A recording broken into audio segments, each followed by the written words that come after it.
Exclusiva. Reaparece el hijo de Fidel Herrera. Arrancamos así porque hoy no es una nota cualquiera. Hoy no es comentario de sobremesa política, hoy es una exclusiva porque recibimos directamente en el estudio un comunicado de Fidel Herrera Borunda, hijo del exgobernador de Veracruz, Fidel Herrera Beltrán. Un hombre que llevaba años fuera de la vida pública, sin entrevistas, sin posicionamientos, sin reflectores. Y hoy decide hablar. Y decide hacerlo desde este canal pidiéndonos expresamente que se le dé espacio a la verdad.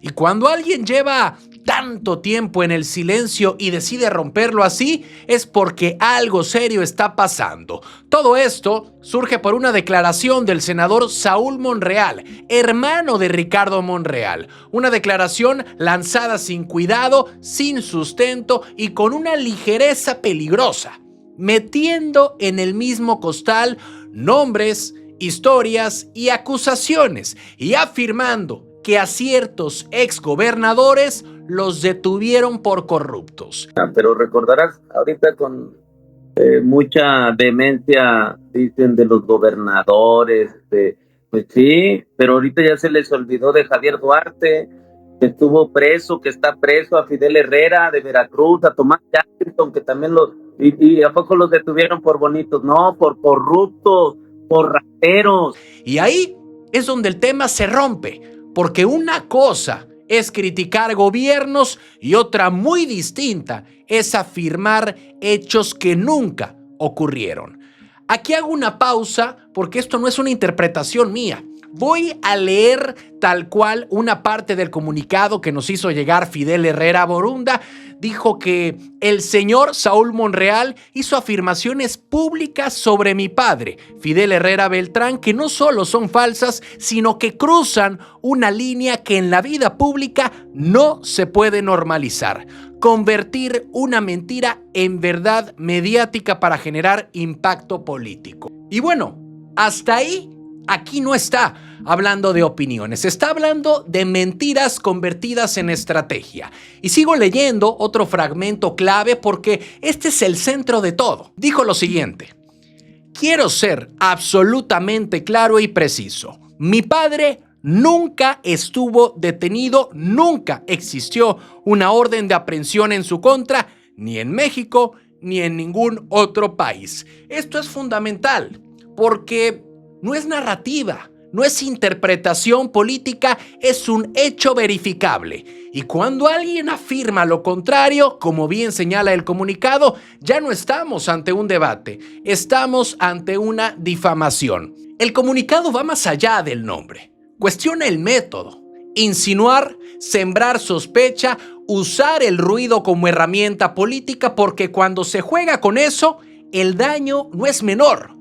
Y es todavía más grave cuando se usa el nombre de alguien que ya no está para defenderse. Aquí el contexto se vuelve todavía más sensible porque Saúl Monreal no es un actor aislado. Es hermano de Ricardo Monreal, a quien el propio Borunda menciona con respeto. Y aquí vale la pena leer esa parte porque dice mucho. Dijo que siendo Saúl hermano de Ricardo Monreal, a quien respeta, considera un gran ser humano y con quien su padre compartió una vida pública marcada por el oficio político. Y esto no es ataque, es contexto. Y por eso el señalamiento pesa más, porque cabría esperar mayor responsabilidad política. Y atención a esta parte, porque aquí el mensaje es frontal. Llega a decir que por eso y sin rodeos, si el señor Saúl sostiene lo que dijo, estoy plenamente dispuesto a compartir un foro públicamente como corresponde, de frente, con pruebas sobre la mesa y con sustento histórico, pero sobre todo con la verdad jurídica. Esto no es un reto vacío. Esto es alguien diciendo: pongamos documentos, pongamos historia y pongamos verdad. Pero el comunicado no es solo político, tiene una parte profundamente humana. Y esta también vale la pena leerla porque explica y explica mucho. Llega a decir Fidel Herrera Borunda lo siguiente, y te lo digo también desde lo humano. Para mí, Es un orgullo ser hijo de mi padre y no soy el único. Hay miles de veracruzanos que recuerdan hechos concretos. Apoyo real, oportunidades, educación y salud. Y aquí ya no habla el político, habla el hijo, habla la memoria y habla Veracruz. Y ahora viene una parte muy importante, porque aquí nos menciona directamente, y esto también lo voy a leer tal cual. Te agradecería que desde tu canal se le dé espacio a lo que corresponde, la verdad, ya sea para aclarar y desmentir lo dicho o para facilitar una entrevista con ambos donde las palabras se sostengan como deben sostenerse, con evidencia y no con señalamientos ligeros. Esto no es casualidad. Está pidiendo un espacio para la verdad, no para el escándalo, no para el pleito, sino para un debate con pruebas. Y ojo con el momento en el que todo esto ocurre, porque Saúl Monreal busca posicionarse rumbo a Zacatecas en medio de la discusión interna de Morena sobre el nepotismo. Y todo esto pasa justo cuando se están negociando reformas claves para el país, incluida la reforma electoral impulsada por Claudia Sheinbaum. Aquí hay un dato que no se puede ignorar. Sin los votos del Partido Verde, Morena no podría avanzar. Y ahí está Javier Herrera Borunda, hermano de Fidel, con una relación política conocida con Ricardo Monreal. Este tipo de declaraciones, lejos de ayudar, tensan, desordenan y meten ruido donde se necesita cabeza fría. Pero recordarás, ahorita con mucha demencia, dicen de los gobernadores, pues sí, pero ahorita ya se les olvidó de Javier Duarte, que estuvo preso, que está preso, a Fidel Herrera de Veracruz, a Tomás Jackson, que también y a poco los detuvieron por bonitos, no, por corruptos, por rateros. Por eso, esta historia importa, porque no es nostalgia, no es revancha, no es propaganda. Es una aclaración directa hecha por alguien que llevaba años en silencio y que decidió hablar desde este canal. Debatir es válido, criticar es válido, confrontar es válido, pero lo que no se vale es mentir. Y hoy, esa verdad quedó dicha aquí. ¿Cansados de las mismas noticias de siempre? Con los mismos de siempre. Aquí lo contamos sin rollos, directo y diferente. Dale click a la campanita, suscríbete y entérate de lo que de verdad está pasando en Veracruz y en la política. Noticias locales. Golpe de timón en gabinete de Nale. En Veracruz se mueve una de las áreas más sensibles del gobierno y no es cualquier ajuste. Sale Valentín Herrera de la Secretaría de Salud y entra Mariela Hernández García. No es menor. Salud no es escritorio, es presión diaria y desgaste acumulado. La gobernadora Rocío Nale lo confirma y el mensaje es claro. Hay cambio de mano, pero el problema no parece ser la intención, sino cómo está funcionando la maquinaria por dentro. Y ahí es donde empiezan las preguntas. Valentín Herrera no se va por escándalo ni por pleito, se va porque regresa a su base médica en el ISSSTE. Trayectoria tiene, experiencia también, pero el tema es que la lógica clínica no siempre empata con la lógica administrativa. Desde dentro se reconoce que el desgaste fue operativo, no político, no personal, porque Salud es un monstruo pesado, con inercias viejas y decisiones heredadas que no se corrigen solo con buena voluntad.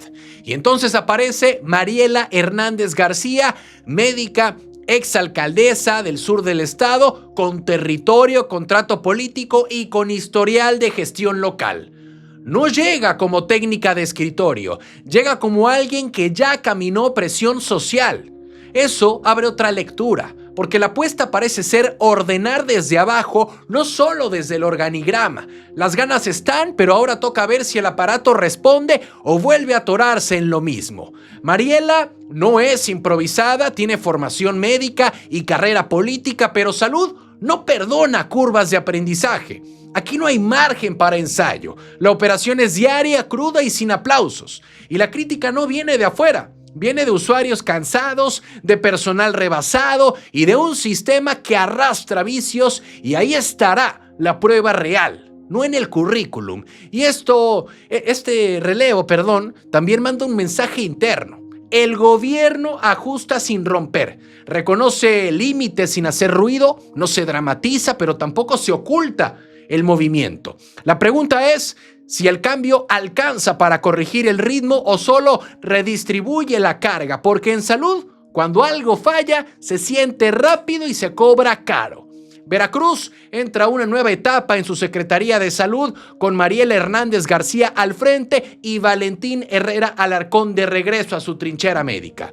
El tablero se mueve, el reto sigue y la pregunta queda flotando. ¿Ahora sí la operación va a alcanzar al discurso o el sistema volverá a pedir otro ajuste más adelante? Información nacional. El Verde rompe con Adán Augusto. En el Senado se abrió una grieta que no estaba en el guión oficial. El Partido Verde salió a decir, sin rodeos, que no reconoce a Adán Augusto como interlocutor. Y cuando un aliado levanta la mano para marcar distancia, algo se está desacomodando. No es pleito abierto, pero sí un mensaje incómodo, porque la reforma electoral viene en camino y antes de que llegue el papel ya hay ruido en la antesala. Ruido del que normalmente no se hace público. El senador del Verde, Luis Armando Melgar, puso el punto sobre la mesa. La interlocución. Dice que tiene que ser directa y si no es directa, pues no sirve.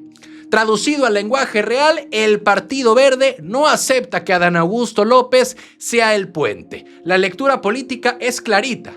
No quieren ser tratados como fuerza menor.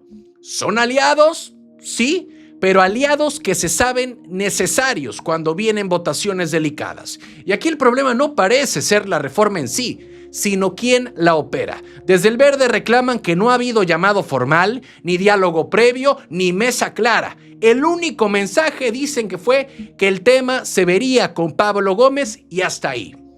Y en política, cuando no hay interlocución clara, lo que hay es desconfianza. Y cuando un partido aliado empieza a hablar de credibilidad, el desgaste ya está en marcha. El Partido Verde plantea que la negociación tendría que pasar por gobernación o directamente por la presidencia.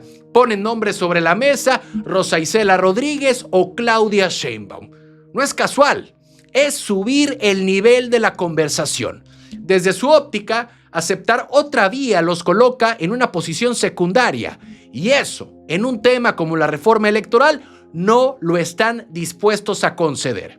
En paralelo, en San Lázaro, el coordinador del Verde, Carlos Puentes Salas, ya adelantó por dónde va su postura. El financiamiento electoral es inequitativo y ahí quieren meter mano. Ese es el fondo real del asunto. No es solo quién habla con quién, es cómo se reparten las reglas del juego. El Partido Verde no rompe, pero aprieta. No se va de la mesa, pero exige cambiar la forma en la que se habla.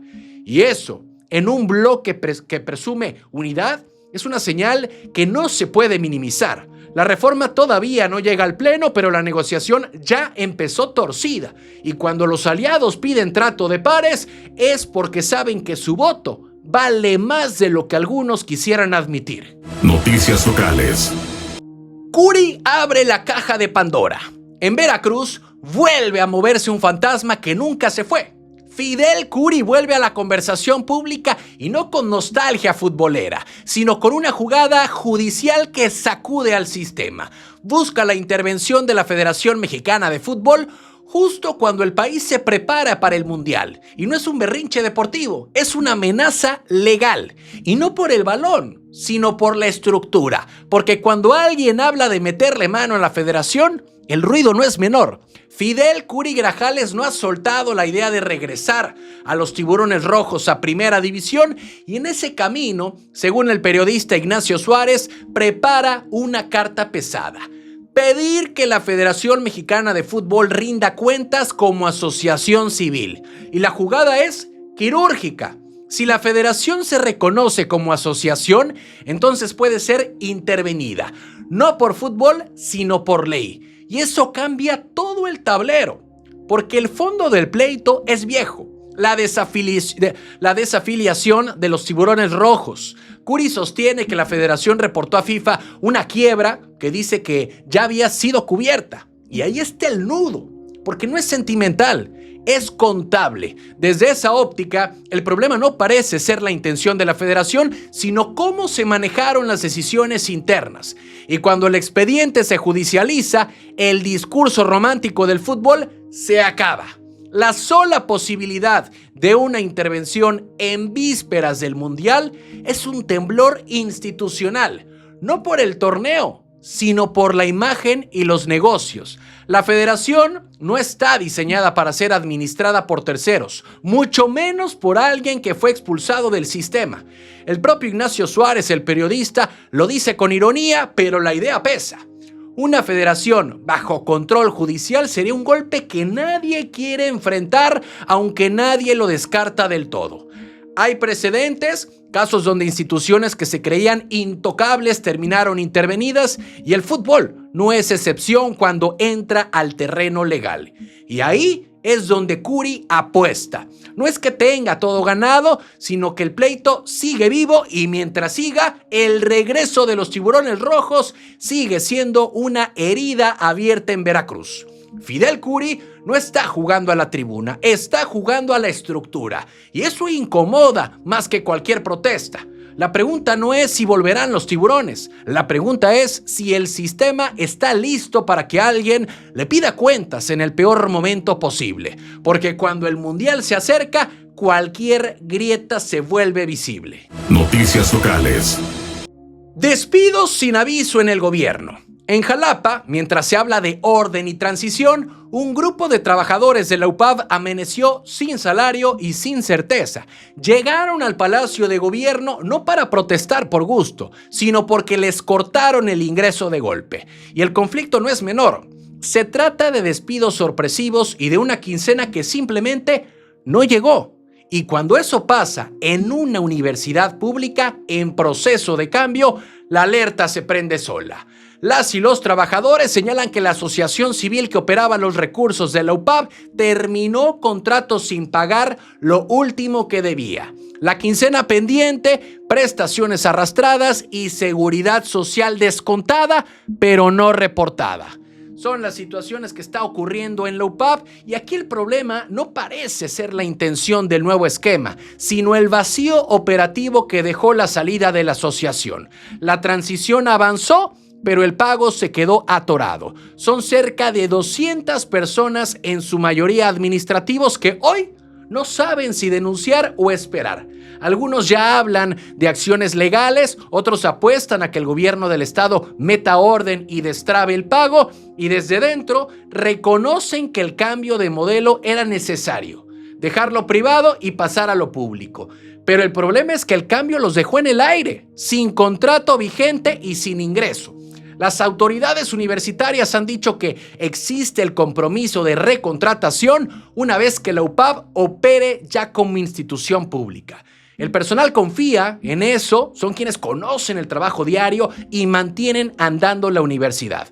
Pero la confianza no paga recibos, y mientras la regularización llega, la quincena sigue sin aparecer y las prestaciones siguen pendientes.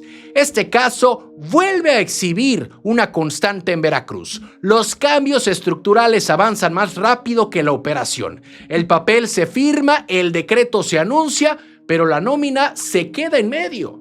La crítica no viene de afuera, viene de trabajadores que entienden la transición, pero no aceptan cargar con el costo. La UPAV ya es pública, eso en teoría debería dar certeza, pero hoy hay empleados que siguen esperando lo básico, que se les pague lo que ya trabajaron.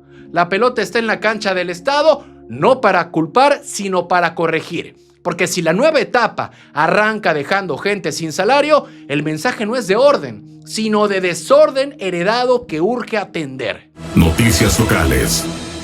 Taller militar clandestino en Veracruz. En la colonia Malibrán, en el puerto de Veracruz, no se encontró droga ni armas, pero sí algo que prende focos rojos.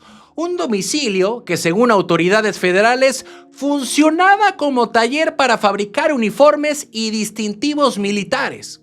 Y eso, en una ciudad acostumbrada a ver retenes y convoys, no es cualquier cosa, porque el tema no es la costura ni las máquinas. El tema es quién los usa, para qué ¿Y desde dónde se normaliza que alguien pueda vestirse como Fuerzas Armadas sin serlo? El cateo lo ejecutó la Fiscalía General de la República a través de su área regional.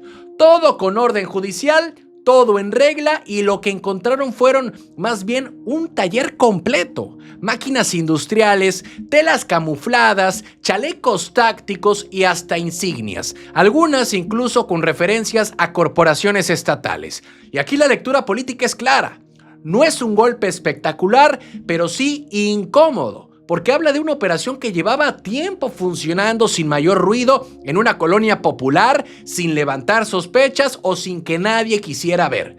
Desde la autoridad federal se insiste en que el problema no parece ser la intención, sino la operación.